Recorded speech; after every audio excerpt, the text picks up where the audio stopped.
let's say you're buying a t-shirt. Which do you choose? The most inexpensive option, cotton or polyester, the shirt that might cost a little more but is made of higher quality materials, the shirt from a brand dedicated to keeping the environment safe, a shirt that you're getting secondhand, or no shirt at all. You decide you already have enough perfectly fine ones. Well, that's what I'll be talking about today. Hi, my name is Purdy, and my Masterworks is on the environmental impacts of the fashion industry. I've always been interested in my impacts as a human, how I travel, what I eat, and what I buy and use, specifically clothing. When I found out about fast fashion years ago, it made me realize how where I shopped impacted our other communities and our environment. As I learned more, I became more conscious about what companies I supported and also became a lot more invested in secondhand shopping options. I've come to realize the impacts we make as consumers and what we can do to make things better. We all buy things and we need to know what consequences that has. Post-World War II, demand for products that supported a modern lifestyle grew. It included washing machines, cars, TVs, radios, space heaters, vacuums, kitchen appliances, and of course, anything else that made your life easier or more deluxe. Companies took this marketing opportunity to enforce the idea that buying items equals a happy life. And not only can you see a bit of sexism in this photo, but you can also see a clear example of that marketing. So, as time went on, these companies began to realize that when they produced a high-quality item that would last a customer a long time, the customer would never have to buy it again. Being that one of the main goals of a company is to make as much money as possible, making excellent, long-lasting products didn't support that goal. Most companies began to use planned obsolescence model of production. This is a strategy that involves deliberately ensuring that the current version of a given product will become out of date or useless within a known time period. I'm sure you've all noticed this in your everyday life. Your iPhone, your kitchen appliances, light bulbs, lamps, vacuums, computers, cars, furniture, and especially in your clothing. This brings me to my main topic, fast fashion. Now, if you don't know what fast fashion is, you're in for a treat. The definition of fast fashion is inexpensive clothing produced rapidly by mass market retailers in response to the latest trends. While it may seem like a great solution for staying on top of these trends, making so many cheap clothes has a huge impact on our environment and communities around the world. Textiles have a long process to go through before they get to your closet, and each step of the process has its own awful impacts. Most people have likely heard of at least some negative information surrounding different materials, whether it be materials used, the production, or use. We're going to start with cotton. Cotton, probably the most common textile. Canvas, corduroy, denim are all derived from cotton, or at least some sort of blend. Head to toe, you've worn cotton. It's durable and a versatile fabric, providing an income for 250 million people globally. So far, cotton sounds like a dream come true, but it's far from. Cotton is one of the most water-intensive textiles. One cotton t-shirt takes approximately 2,700 liters or 700 gallons of water to produce. And one pair of jeans takes 7,570 liters or 2,000 gallons to produce. This process is detrimental to water sources in parts of the world where cotton is grown. For example, the Aral Sea in Uzbekistan was once one of the 4 largest lakes in the world, but unfortunately, it's become a large agricultural water source since the 1960s. Since then, it's shrunk dramatically, holding only 10% of its original water.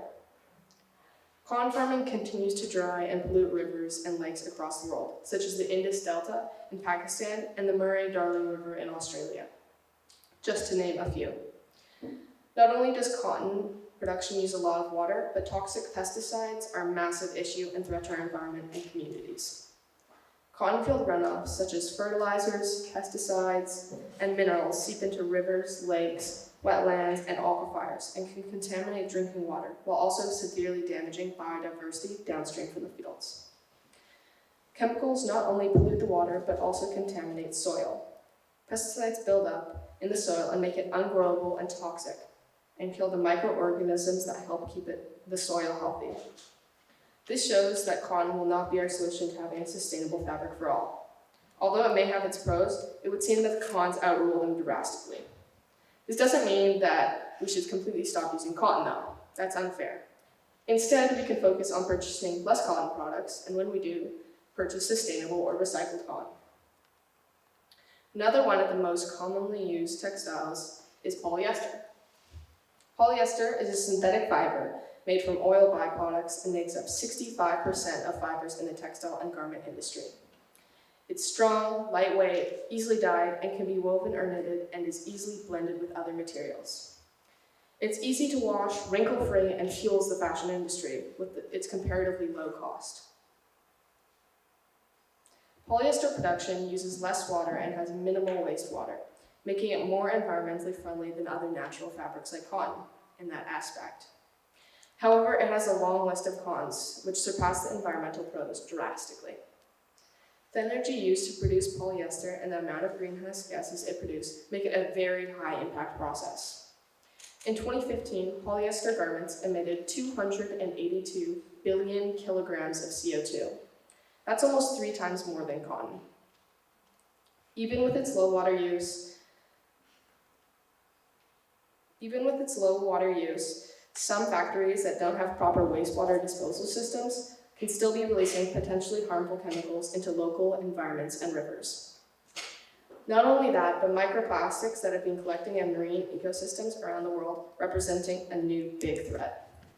When polyester clothing is washed, these microplastics are being shed and travel through the water until they get to oceans or lakes. When the microplastics are in these waterways, fish and other aquatic creatures can mistake them for food and ingest them. Once you're done with these clothes, they'll likely end up in landfill. Even if you donate your item to charity, there's no guarantee that they're going to be able to sell it. And if someone does end up buying it, after they've worn it, it's still likely going to end up to a landfill. Unfortunately, polyester is a material that takes a very long time to break down. Polyester, in fact, usually takes 20 to 200 years. That's a lot of time. You've probably heard someone say, every toothbrush you've ever used still exists. Well, the same concept applies to a lot of your polyester clothing, and some of it will still exist for a lot longer. Unfortunately, until we find some sort of replacement that doesn't have all these horrible effects and is still at the same price point, polyester will likely remain a popular textile for clothing. Probably the most ancient fabric used is leather.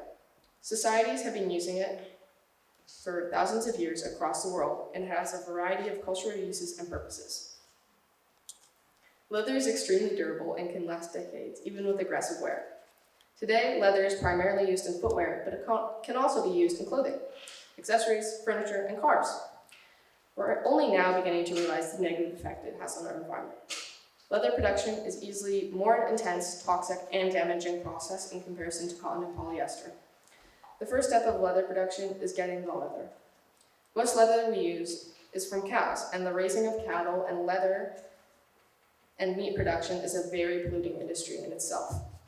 When creating the animal leather and leather farms, large expanses of trees need to be cut down, meaning ecosystems will be destroyed. Not only that, but cattle need to be on the land, and their food needs to be grown on land as well. So a lot of land, food, and resources are needed just to raise the cows. Another problematic part of raising cattle is how much methane they produce. Of course, a third reason that might not bother everyone is the fact that animals are being killed for their skin. Whether that's a bad thing or not is more up to the individual. The next step of the process is the tanning and treating the hide, and the city of Kanpur is a prime example of the negative effects of these processes. Kanpur is a city in India with an approximate population of 2.92 million people. The city is famous for its colonial architecture and leather production. Most of Kanpur's leather is exported to the West, but its pollution stays within the community, posing huge threats on the environment and people. There are a variety of chemicals used in the production process, but the most common and maybe the most toxic is chromium. This chemical helps hold the color of leather and keeps it from decomposing. These chemicals directly impact workers' health, with many having an increased chance of cancers, chronic bronchitis, occupational asthma, allergic bronchitis, sinusitis, and pulmonary tuberculosis. Dumping and disposal of the chemicals and runoff are now being seen as huge threats to wildlife and communities surrounding the tanneries. Many tanneries in Camper are being shut down due to unsafe work conditions and pollution problems. Nevertheless, countless tanneries continue to run, endangering people's lives and our planet. As previously mentioned, a lot of water is also used to treat the hides. So toxic chemicals, specifically chromium, get dumped into rivers, lakes, or any other bodies of water on which local communities rely. The water used for farms, fishing, and sometimes drinking water sources is now tainted with extremely toxic chemicals. Soil around the water areas, animal habitats, and any natural ecosystems are drastically impacted. People and animals' health and wellness rely on these sources for food, water, and almost everything they need. So not only are the workers' lives at risk, everything around them is as well. Many people support the industry, but few are familiar with its impacts. Leather is amazing for its durability and long-lasting quality. But with effects like this, it's difficult to decide whether buying it is justifiable. A fantastic solution to this would be buying secondhand leather items from consignment, thrift, or any secondhand stores. By doing this, you're getting the same items for a cheaper price and without directly supporting such an environmentally destructive industry.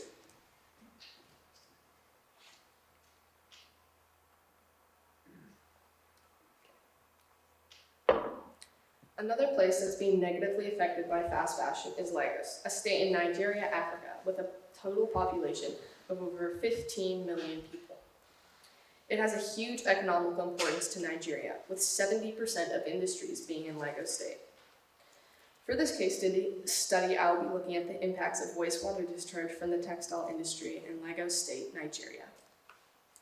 This study was done by getting a sample a week for a 6-week period of effluent from a wool and synthetic textile manufacturer in Nigeria.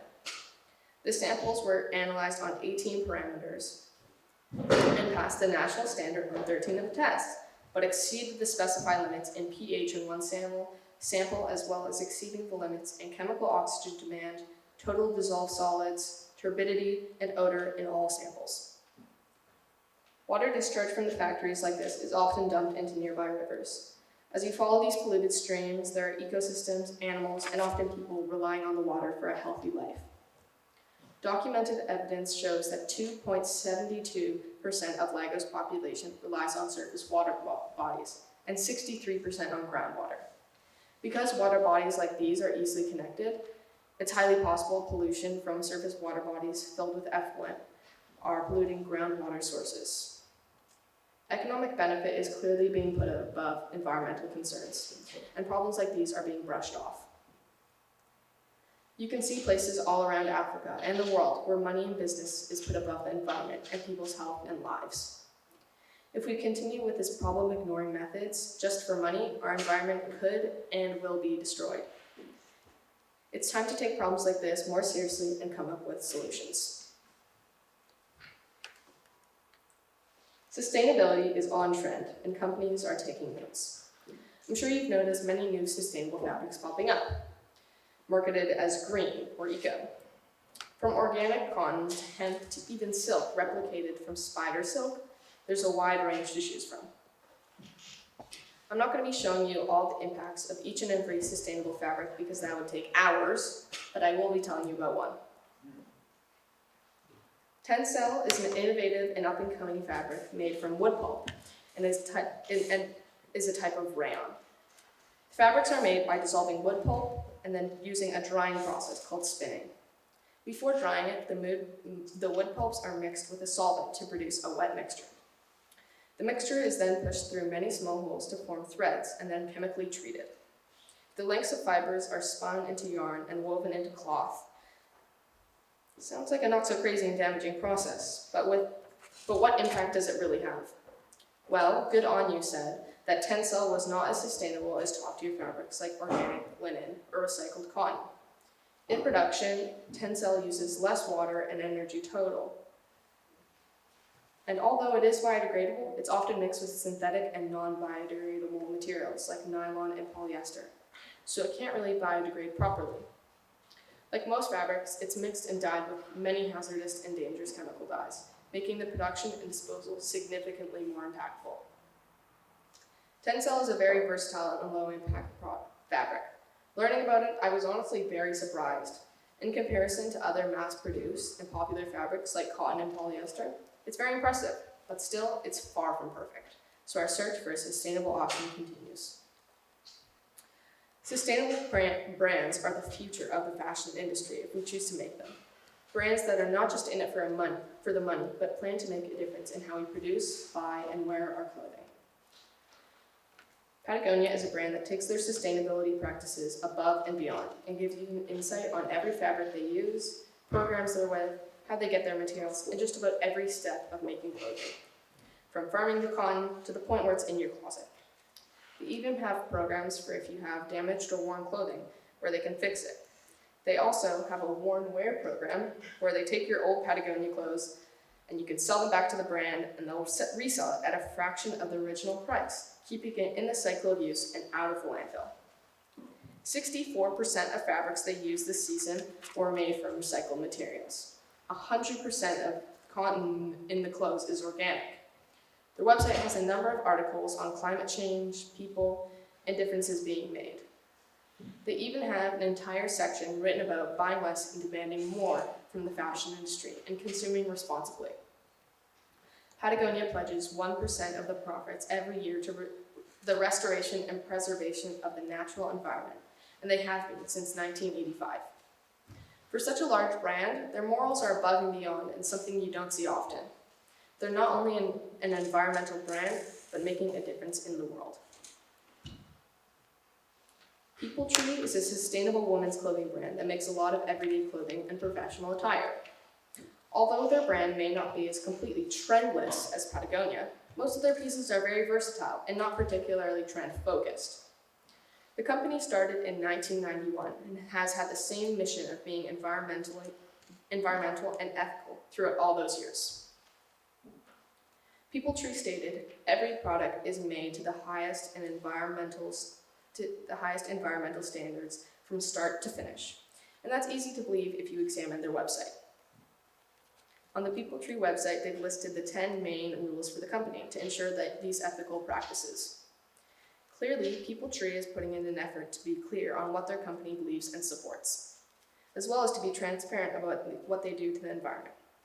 But although it would be nice, buying completely sustainable, brand new clothing is definitely not the solution. In 2018, 17 million tons of textile waste ended up in landfills. Many of these clothes were probably able to be reused or at least recycled before they went to the landfill. Why are we buying new clothes when all these already exist? A better way to buy necessary clothes is to buy them secondhand. In buying secondhand, you're not supporting the fashion industry or creating a demand for more goods. The only main impacts of the item you purchase is use and disposal. Buying from thrift stores can mean classically digging through huge stacks of old clothes, but there are alternatives. There's a variety of consignment stores consumers can choose from, both in person and online, and even though they can make it a lot more expensive, you can still find quality, unique pieces, even from luxury brands. There are items that are so easy to find secondhand, like knit sweaters, jackets, and jeans, that are so expensive when you buy brand new that you can find at a fraction of the price. When you buy secondhand clothes, you're promoting sustainable fashion, lengthening the garment lifespan, and you're not creating a demand. When something perfectly good and functional already exists for a fraction of the price, why would you want to use up resources, pollute the environment, and support a generally unethical industry for your own benefit and convenience? It's understandable that there are items that you obviously want to buy new, and there are many people who don't have access to secondhand clothing, but for the most part, it's a pretty attainable and sustainable method for most people. But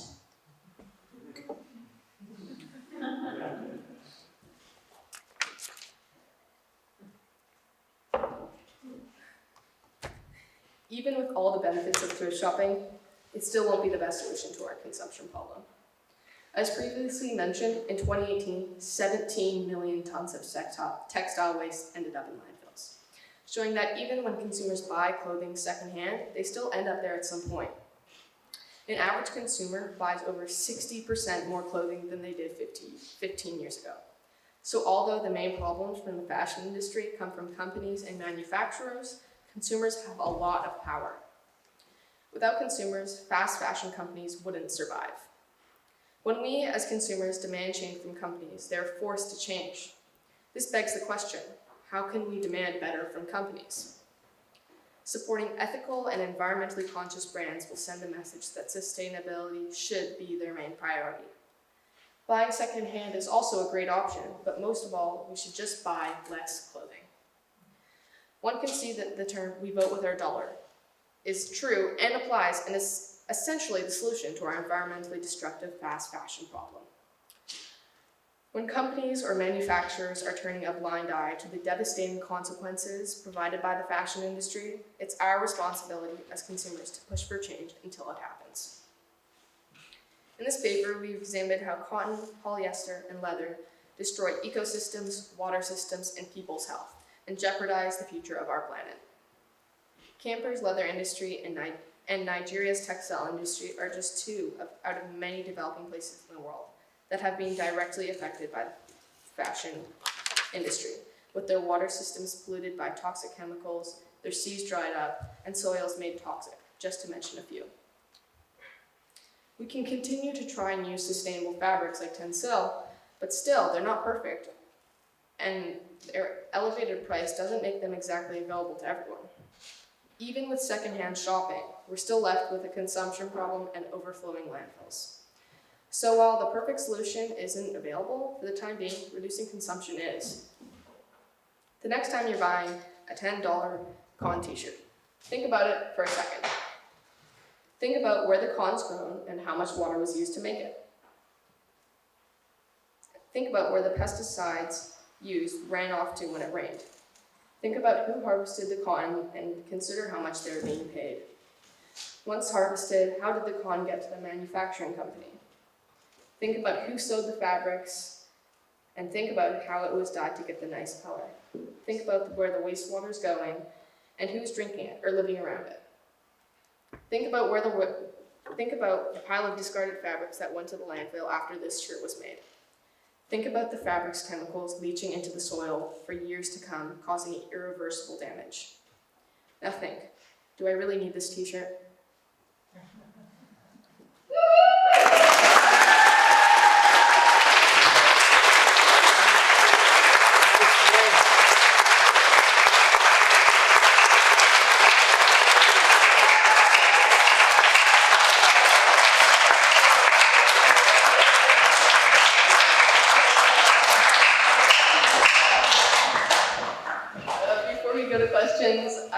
I'd like to thank a lot of people that helped me throughout this project.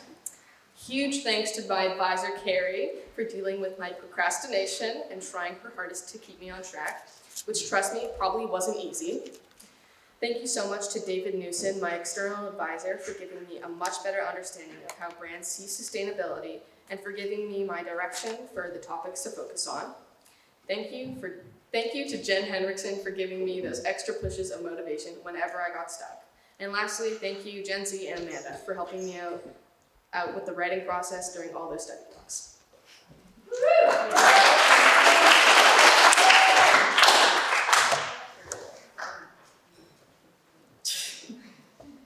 Well done, Miss Purdy. That was amazing. So we have a lot to think about, obviously. Yes. First of all, we are going to have questions from your advisors. Miss Purdy, great job, and thank you so much. It's been a pleasure this year working with you through this process. Yeah. Thanks for that. I don't know whether my visa thanks you or doesn't thank you because I've stopped buying fast fashion since your project, but that means I've been buying from sustainable brands which tend to be more expensive, so I don't really know which one. David, your external advisor, couldn't be here today, but he is watching online, so I'm going to ask his questions first. So Kate, where can consumers go to find ethical clothing companies, and is there a single resource that someone could go to? So yeah, I have two really great recommendations. Number one, I mentioned it in my paper. I said good on you, but I didn't really explain what it was. So it's a source I use throughout. It's a website, and they give a lot of lists and guides to buying sustainable clothing. You can even find, like, you can search up specific popular brands and they'll give a rating for them and write all about it. You can find so much. For example, like if you're looking for new shoes, they have pages on sustainable shoe brands or that sort of thing. Excellent. And then he asks, after all you have learned, has it left you hopeful that practices will change? So yeah, we're seeing a lot of changes already in the fashion industry. You can see all these new fabrics popping up, all these new brands, but I think it's more of a question whether or not this change will happen soon enough.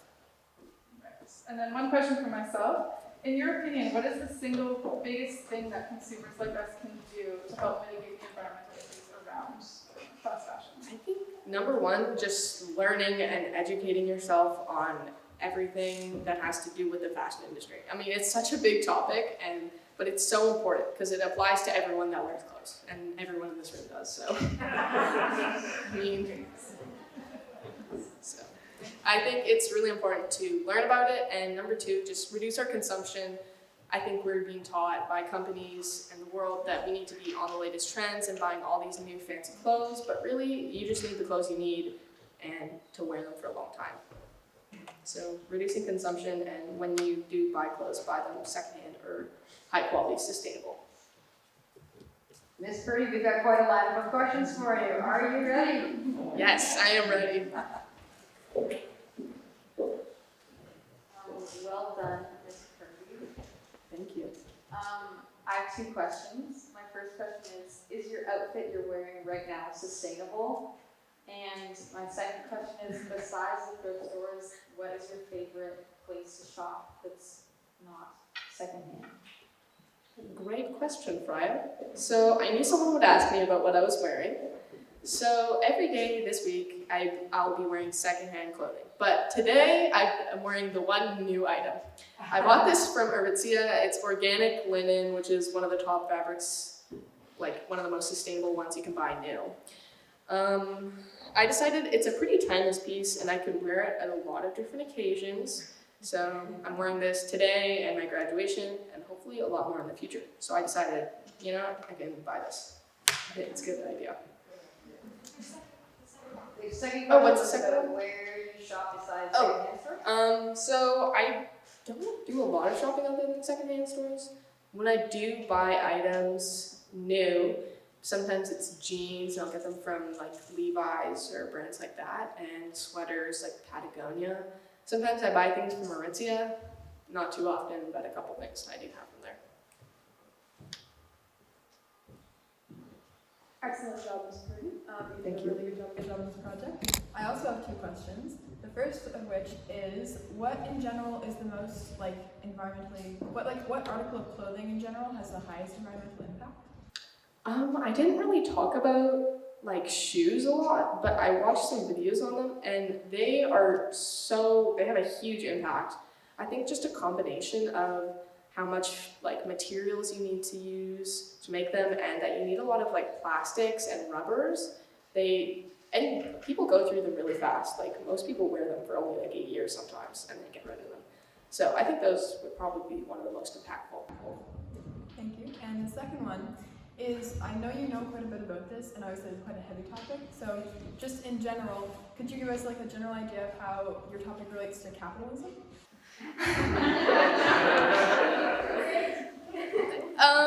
Well, it's the fashion industry. It has to do with the economy, and our economy is capitalism. So it's all intertwined together, I'd say. Short answer. Don't want to go on too long. Good job, Miss Purdy. How does unethically sourced and unsustainable sourced clothing affect our culture? I think it kind of gives us the idea that buying clothes that are made not well is just the normal, and we can just accept that, which we shouldn't. We shouldn't just accept all these things. So yeah, I think that's a big impact it's had on our culture. Great question. Fabulous job, Ms. Purdy.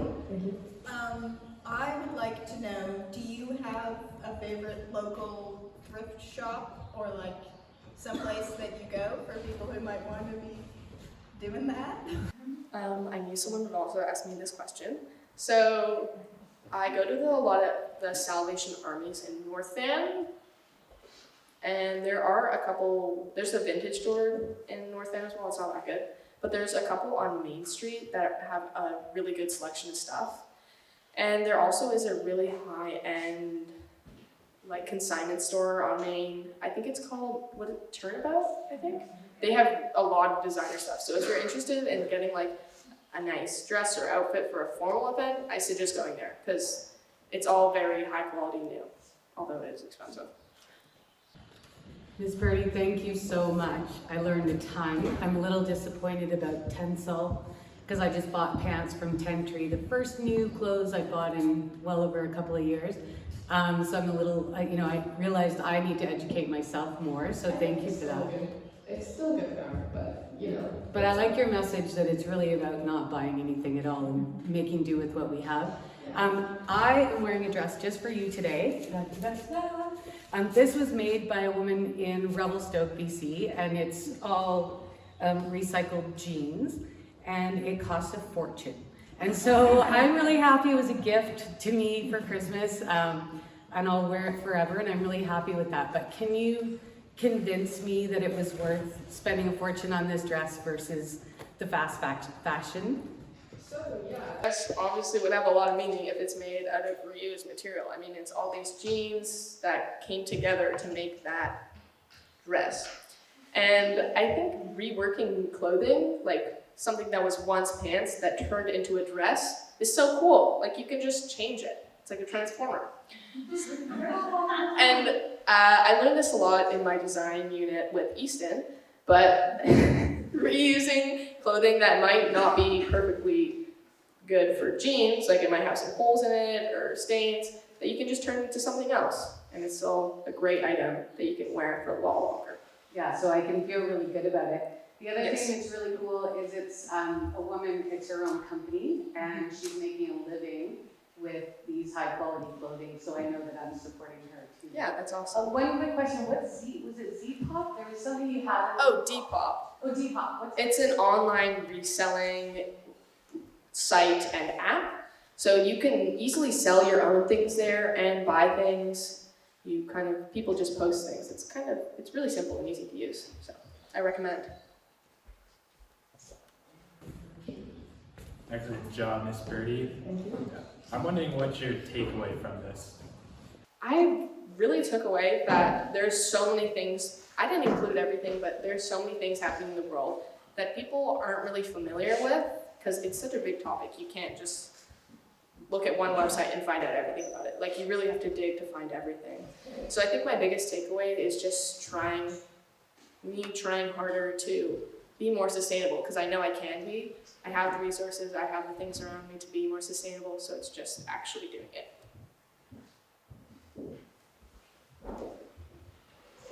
Great, you did a wonderful job. My question is, what percentage of your clothing is secondhand? I did not expect this question, so I can't give you an exact number, but probably more than 75%. I want to say around 75%, maybe more. I've been thrifting and buying things secondhand for years now, like ever since I've kind of grown more in my style. Kind of started with secondhand shopping, probably when I was in like 6th grade. So just all the clothes I have, a lot of them are secondhand. Great job, Miss Purdy. I have 2 questions. My first one is, you talked about how it's not very good for the environment to use leather. What do you think about fake leather? So yeah, I was gonna include this in my presentation, but I ended up researching Tencel instead. I don't know a ton on the environmental impacts of fake leather, but I know it's often made from plastics. So I guess that would have its own impacts. It might not be quite as impactful as leather, I think, but it still isn't probably the best option. And my second question is, what are the environmental impacts of silk?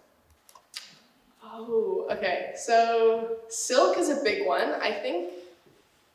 And again, I tried to stick with fabrics that everyone has, every age.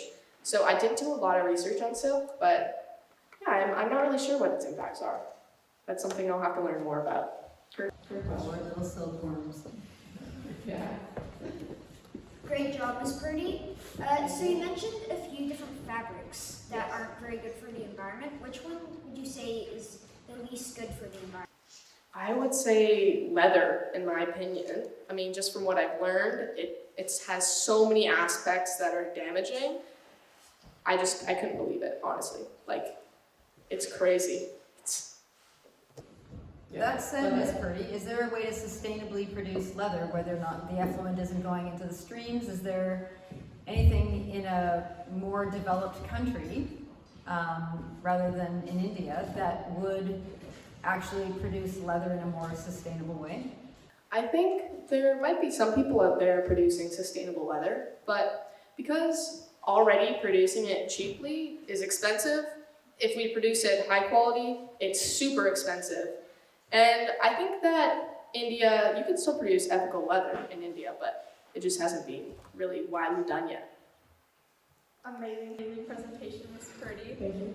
I have a question. You talked a bit about government and what they're doing, but what are the actions they're taking, or if there are any?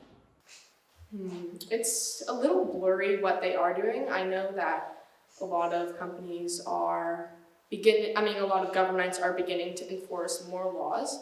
But when their economy relies on producing clothing for other countries, you don't really want to make too many laws, or else those companies might stop producing there. So keeping it kind of cheap might be what they would prefer doing, and not seeing all these consequences, turning a blind eye might just be working best for the economy, for them. Not that I think that's good, but that's what's going on. Wonderful work, Miss Purdy. I have 2 questions for you. First of all, do you know anywhere that is a secondhand fabric shop? Oh, okay. Yeah, that is really interesting. I think I've never found a store that's been 100% sustainable fabrics. Sorry? But stores like the Knick Knack Nook do sell, and sometimes just give away for free, fabrics. And there are some stores that wouldn't be as much clothing. Like there's a store in North Van called Urban Repurpose that doesn't sell clothing, but they resell a lot of just old stuff that people can make things out of. So they do sell a lot of fabrics there. Because I was planning to make some leather armor for myself for the store, and now I'm feeling guilty. So, looking for that. And then second question, what are your 3 favorite outfits that you've gotten from thrift stores? That is a really great question. I have a lot of cool pieces I've gotten. I think some of the ones I've worn the most have been some of my jeans, my Patagonia sweater that I got from the Knick Knack Nook that Carrie wants. And I also have this one of my favorite things I found was this plaid sweater, I don't even know what to call it. It's got like a little pouch here. So I was buying this from a vintage store downtown called F as in Frank. And I was trying it on, and I reached in the pocket because I was thinking of buying it, and I feel like this wad of like tissue or something or paper, and I was like, oh, that is so gross. So I pull it out for who knows why, and it ended up being a big wad of cash. So, and it was about like $500, I think, maybe more, maybe less, around that, American. And it had clearly been in there for a very long time, and I did return it back to the people that were working there, but with the finders keepers laws and rules, I ended up being able to keep most of it. So that was awesome. So if you're not convinced to buy secondhand, maybe that's a good motivation. That was fantastic, Ms. Purdy. I really enjoyed it, learned so much. I had read it before. It was so much more interesting just hearing it from you. You made it very easy to understand. So that was great. I'm wondering, given what you were saying about Easton's class and what you were saying about fabrics and how old clothing, even though there could be fantastic fabrics, really cool prints, but we can't still wear it, there's tearing in it or whatever else. Reusing those fabrics and creating something new, have you thought about that and learning how to sew and making your own clothes from scratch. Would you be interested in that? Yeah, I'd be super interested in that. I think it takes a lot of hard work to do that, and I do not have enough experience in sewing yet. But in the future, it's definitely something I'd be interested in doing. And I know there are brands that are now taking old clothing that people send them, or they just, and that would be getting sent to the landfill, that they take and they rework and they make clothing. It's very nice and very cool. And I can't tell you the brands right now, but I'm sure if you search that sort of thing up, you could find some. I just have one more question, Kate. Of course. If you were to do this project again, or like do further research on this project, would you ever be interested in looking at the human side, like the human impacts? And did you learn anything about that side of the whole issue during your research? Thank you for asking that question. That's very important that I do talk about this. The human impacts of fast fashion and the fashion industry are huge, and I touched so lightly on them in my leather section in Canfor and how people's health are being affected. And I kind of just wanted to touch on that because it came really close in tie with the environment. But there is so many issues with human rights and the fashion industry that I would love to learn more about and teach more about. But because Masterworks can be 30 minutes long and I really wanted to talk about the environmental impacts, I decided to stick to that. But in the future, I suggest that you all learn about the impacts of that because they're equally important.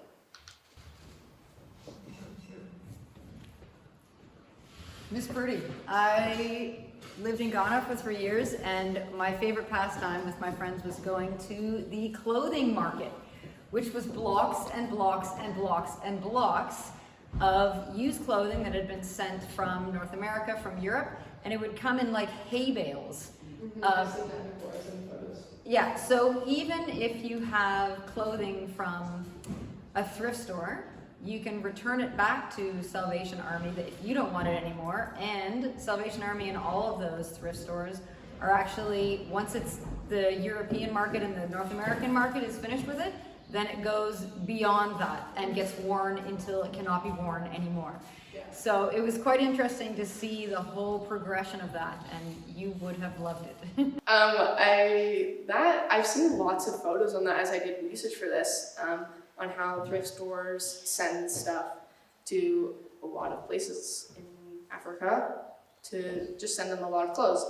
And although there is so many pros of that, like clothes getting reused, sometimes communities will remake clothing, but sometimes I saw videos where it was just an overwhelming amount that have just been sent there, and because we're consuming more is getting sent, so I think it can be a little bit of a problem to have so much clothes there. And as well, if communities around them are getting all these clothes and they can just buy them for super cheap, then maybe people that are selling clothes nearby won't be getting as much sales. So that might, because you can get clothes for cheap already. So that's a little thing to think about. Great insight, Miss Purdy. So, big round of applause.